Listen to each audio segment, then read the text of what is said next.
Hi, everyone, and welcome to the 2K Sports Season Preview Show. I'm Greg Gumbel, along with my partner Clark Kellogg, and we're ready to give you your first taste of all the big names and top teams that'll define this season.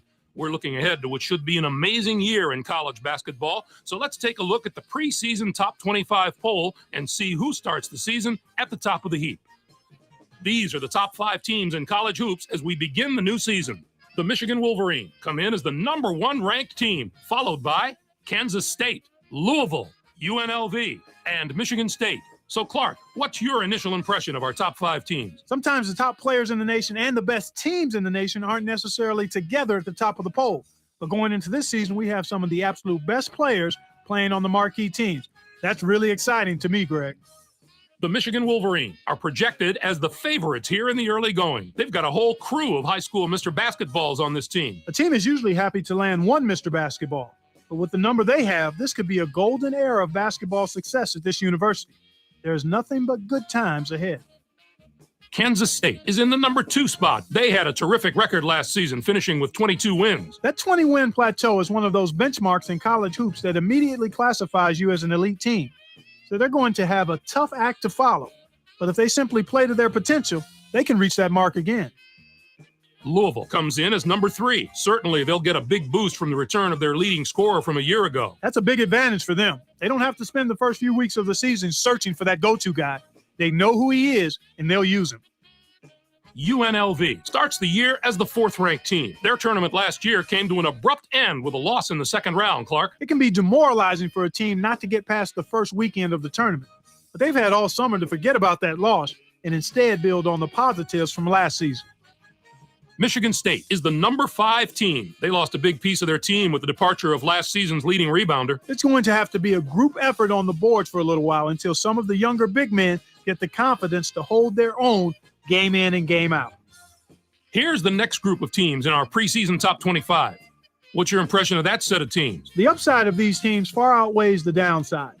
Expect at least half of these teams to finish the season in the top 10, and 1 or 2 of them have a chance to be right at the top.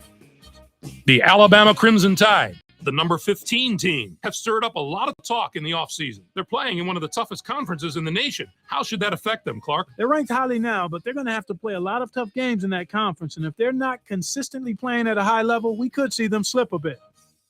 The Georgetown Hoyas, the number 12 team, have also generated a lot of interest. They only have 2 of 5 starters returning from last year, so they'll need to establish some chemistry quickly. I don't think it'll be a problem for them. The 2 players they do have coming back were glue guys on that squad last year, and they'll hold everything together this season as well. Okay, Clark, let's take a look at the teams that close out the preseason top 25 poll. What do you think of this collection? I think there were a few teams that were slighted and should probably be in the top 25 ahead of some of these teams. But I'll hold my tongue and talk about the teams that do deserve to be here. The Butler Bulldogs, the number 17 team, probably deserve a closer look. They're going to have to find someone to fill the void left by their departed leading scorer, Clark. The important thing for them is not to thrust someone into that role just for the sake of it. It will be a much smoother transition if the players are allowed to ease into their new spots. There was no shortage of movement. Coach Alexander. We've come to the part of the show when we look at the top players in the nation and unveil the list of our preseason All-Americans. There before you are the 5 first-team All-Americans as we begin the season, and what a list it is. The Weber State Wildcats are pinning their hopes squarely on this young man's shoulders, Clark. Burns is the first player on the list for good reason. It's extremely rare to see a true freshman on this list, but he has the kind of all-around talent that comes along once in a generation. I just hope he realizes his full potential. As for our next first-teamer, Butler is more than willing to go into battle with him, Clark. O'Brien is simply a spectacular player. If I had to pick some front-runners for the Player of the Year award, he would be right there on the list. I've seen him take over games even when he isn't scoring 30. There are some great scorers among these All-Americans, and he's one of them, but he does much more than score. Next up is a player that's drawing comparisons to some of the all-time college greats. The Butler Bulldogs are fortunate to have him in their corner. Hunter is one of my favorite players in the country. Feels like this guy's been playing college basketball forever. This will be his 4th year as a starter, but I still don't take him for granted, and I think this will be his best season of all of them.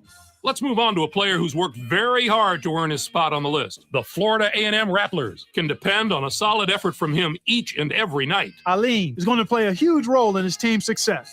He can make things happen on the basketball court thanks to his unique ability to read and understand defenses, while most players are just trying to come up with their next move.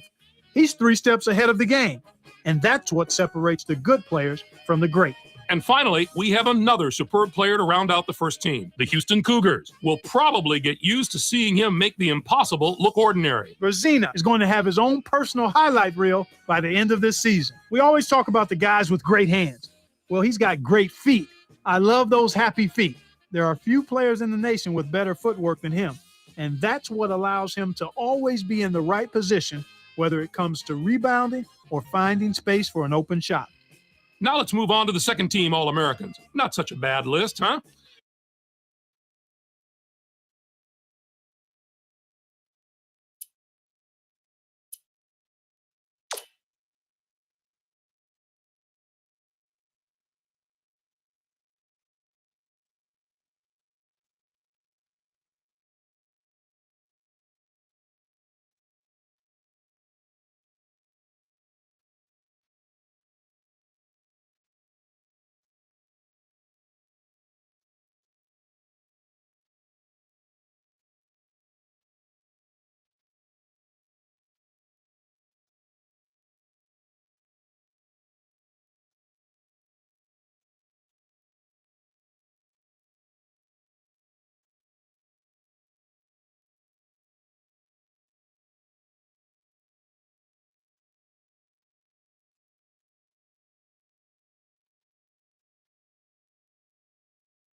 It is an annual rite of spring, bringing with it excitement and emotion that can be found in no other sporting event. The NCAA Tournament.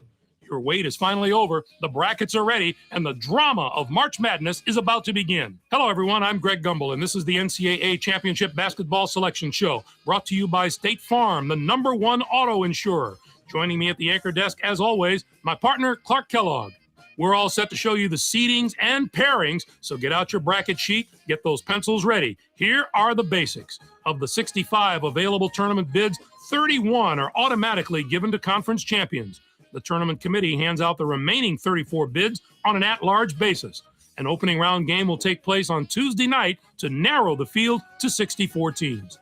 But before we unveil the brackets for this season, here's a look at the final top 25 media poll of the season. There's one big change you'll notice in the rankings. We have a new team in the top 25. It's time to talk about the topic that has a lot of players and coaches holding their breath right now, the NCAA tournament bubble. These are the 10 teams that aren't worried as much about where they'll be playing, if they'll be playing. Clark, who jumps out at you there? Xavier has been up and the committee wants to look at the up part or the down part. You got that right. And who else might be in the same position? Arizona should be considered among the best of the major conference teams not holding an automatic bid. But there are plenty of non-power conference teams knocking on the door that may prevent them from getting an invitation. I'm sure it's been a long week for those teams, but the wait's almost over. The NCAA Selection Committee has finished its meeting, and we're ready to unveil the top 4 seeds in this year's tournament. The Georgetown Hoyas are the top overall seed, and they will play in the on to the second #1, the Florida Gators. And finally, our 4th. Now, here's first up. We take a Brigham Young. Next up is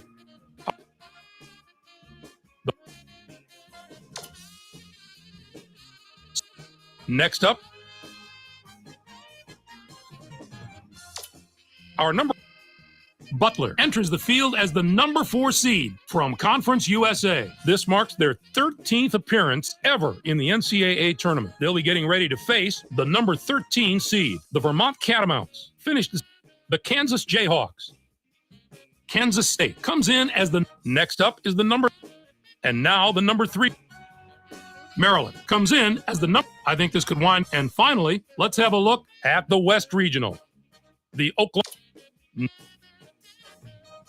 SMU, Michigan State, and now the #7 seed.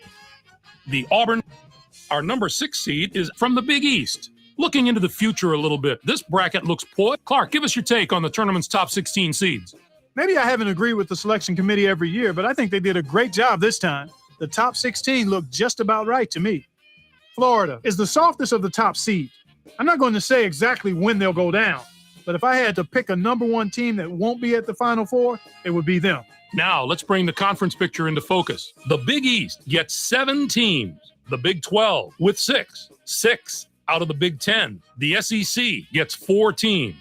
You got to take your hat off to the teams in the WAC. They topped the non-power conferences with the number of bids they got, and it shows you how far this conference has come. They're becoming dominant at that level. It's too bad we didn't see more. We showed you the bubble teams before. Now that we know who's in and who's out, what do you think of the selections, Clark? Seton Hall is going to sleep a lot better tonight than they did last night, Greg. All right, Clark, now that we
Welcome to the 2K Sports Studios. I'm Greg Gumbel, along with my partner Clark Kellogg.